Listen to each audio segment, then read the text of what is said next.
నమస్కారం అండి. అందరికీ welcome to my YouTube channel Shri Manju spiritual. మనం లలిత సహస్రనామ స్తోత్రాలకు నామాలకు ప్రతిపదార్థాలు తెలుసుకుంటున్నాం కదా. శ్రీమాత్రే నమః. 369 నామము, 370 నామాలకు ప్రతిపదార్థాలు తెలుసుకుందాము. పరదేవత ప్రతిపదార్థం: శ్రేష్ఠురాలగు దేవత స్వరూపురాలు, ఉత్కృష్టమైన దేవత, ఉపాసింపదగిన ఈశ్వర స్వరూప. పరా ఉత్కృష్ట చౌసౌ దేవత చ పరదేవత. ఉత్కృష్టమైన దేవత, ఉపాసింపదగిన పరమేశ్వరి దేవదేవి, ఆమె పరదేవత. పర అన్నప్పుడు వివరించబడిన దేవత బిందు రూపంలో ఉన్నది. ఆ బిందువు నుంచి బయటకు వచ్చిన పశ్యంతి పరదేవత అనబడుతుంది. ఈ పశ్యంతి స్థానంలో ఉండే దేవతను ఇంద్రియాల ద్వారా తెలుసుకోలేము, దీని మనసుతో తెలుసుకోవచ్చును. అందుచేతనే ఆమె ధ్యేయ మాత్ర స్వరూపిణి. వేదశాస్త్రమై వాణి యస్య స పరదేవత. ఎవరి వాక్కులు శృతి స్మృతులలో ఆమె పరదేవత. హృదయ కమలంలో ప్రవేశించిన పరావాక్కు యొక్క రెండవ స్థితిలోని పశ్యంతి వాక్కు యొక్క సూక్ష్మ రూపాన్ని పరదేవత అంటారు. హృదయంలో ఉన్న పరదేవత అనుగ్రహం వల్ల అమృతమయమైన వాజ్మయ ప్రపంచము విస్తరిల్లుతున్నది. మహాకవి కాళిదాసు హృదయంలో ఉన్న పరదేవత వాగ్దార్థములు పార్వతీ పరమేశ్వరులను పలికించినది. వాగర్ధవివ సంప్రోక్తో వాగర్ధ ప్రతిపత్తాయే జగతః పితరో వందే పార్వతీ పరమేశ్వర రఘువంశం.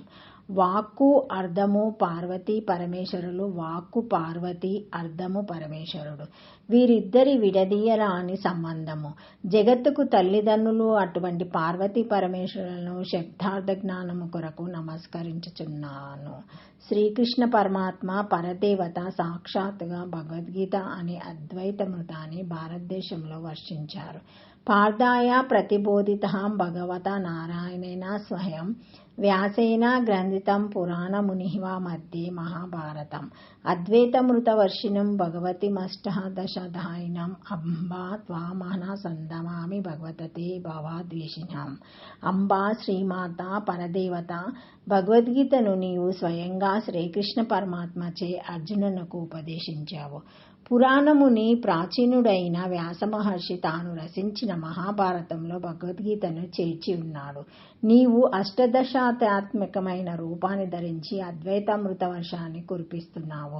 నీవు పునర్జన్మను తొలగించి ముక్తి నొసగేదానివి. అటువంటి నిన్ను ధ్యానిస్తాను.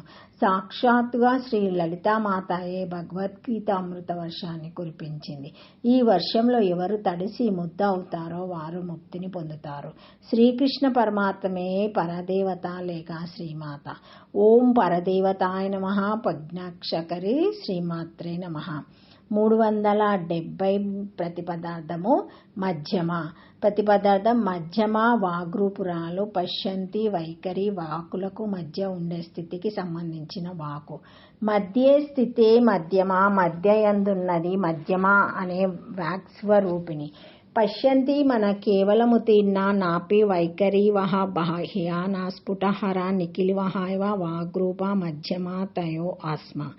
కేవలం పశ్యంతి వలె ఉత్తీర్ణురాలు కాదు, వైఖరి వలె స్పష్టంగా పలుకుబడే అవయవాలు గల బాహ్య స్వరూపురాలు కాదు. ఈ రెండిటికి అంటే పశ్యంతి వైఖరులకు మధ్యగా ఉండడం వల్ల మధ్యమ అని చెప్పబడుతుంది. పశ్యంతి వాకు దాటిన తర్వాత వైఖరికి ముందు అంటే ఈ రెండింటి మధ్యలో ఉంటుంది. ఈ వాకు కూడా పరమేశ్వరి స్వరూపమే.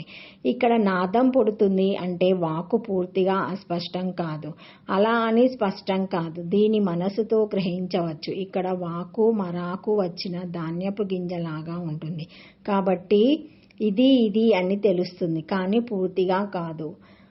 అనాథస్కహలాభ రూపహాయ క్రమరూపేణు మతిని ప్రాణవృత్తి మతిక్రామ్య మధ్యమ వాగ్భవర్తతే. మధ్యమ వాకు అనాహత పద్మంలో హృదయ స్థానంలో ఉంటుంది. పశ్యంతి వాకు కన్నా ఇందులో నాదం ఎక్కువగా ఉంటుంది. వాకుకు రెండవ విశ్రాంతి స్థానం అని దీన్ని చెప్పవచ్చు.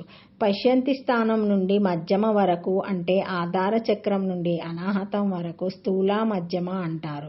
మధ్యమ వాక్కు అంటే అనాహతం వరకు అక్షర సమన్వయంలో అల్లులు ఉంటాయి. కాబట్టి ఆధార చక్రంలో బయలుదేరిన గాలిబుడగ అనాహతం వరకు అల్లుతో కలిసి ఉంటుంది. కాబట్టి ఈ వాక్కు మాటలు సరిగ్గా రాని పిల్లవాడు చెప్పినట్లుగా అచ్చులు లేకుండా కేవలం అల్లులతో కలిసి ఉంటుంది. అందుకని వాక్కులో భావం తెలుస్తుంది, కానీ మాటలో స్పష్టత ఉండదు. సమయ కౌల మతాల వారి ఇద్దరి ప్రకారము మధ్యమ వాక్ స్థానము అనాహతమే. ఇందులో ఏ రకమైన అనుమానం లేదు. ఓం మధ్యమాయ నమ. రక్షాకరి శ్రీమాత్రే నమః. Thank you for watching my video. Please like, share, comment, subscribe to my channel. మరిన్ని వీడియోస్తో మళ్ళీ కలుస్తానండి. ఈ వీడియో మొదటిసారి ఎవరైనా చూసి ఉంటే తప్పకుండా లైక్ చేసి సబ్స్క్రైబ్ చేసుకోండి. ఏమైనా కామెంట్స్ ఉంటే పెట్టగలరు. మా బెల్ అనే ఐకాన్ బటన్ని ప్రెస్ చేసి ఆన్ చేసి ఉంచుకుంటే మా లేటెస్ట్ అప్డేట్ వీడియోస్ అన్నీ మీకు నోటిఫికేషన్గా వస్తాయి, చూడగలరు. Thank you. శ్రీమాత్రే నమః. శ్రీమాత్రే నమః. శ్రీమాత్రే నమః.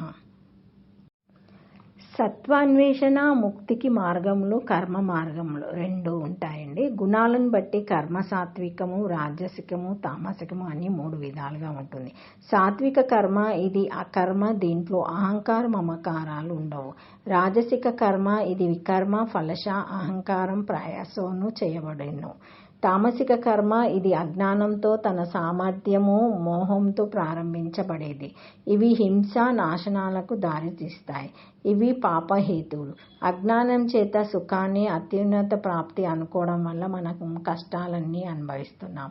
సంసారంలో సుఖదుఖాలను అనుభవించిన తర్వాతే వైరాగ్యంగా ప్రశాంతంగా కలుగుతాయి. ఎందుకంటే సంసారంలోని విషయాలన్నీ తుచ్చమైనవి. విషయభావం తర్వాతనే గ్రహించగలుగుతాం. అప్పుడే ఆత్మ సమర్పణ భావం వస్తుంది. సన్యాసించకుండా సంసారంలో ఉంటూ భగవంతుని కొలవటం కొంచెం కష్టమే. అయినా గృహస్థుడు తన విద్యుత్కర్త ధర్మాన్ని నిర్వహిస్తూ జీవనోపాధికి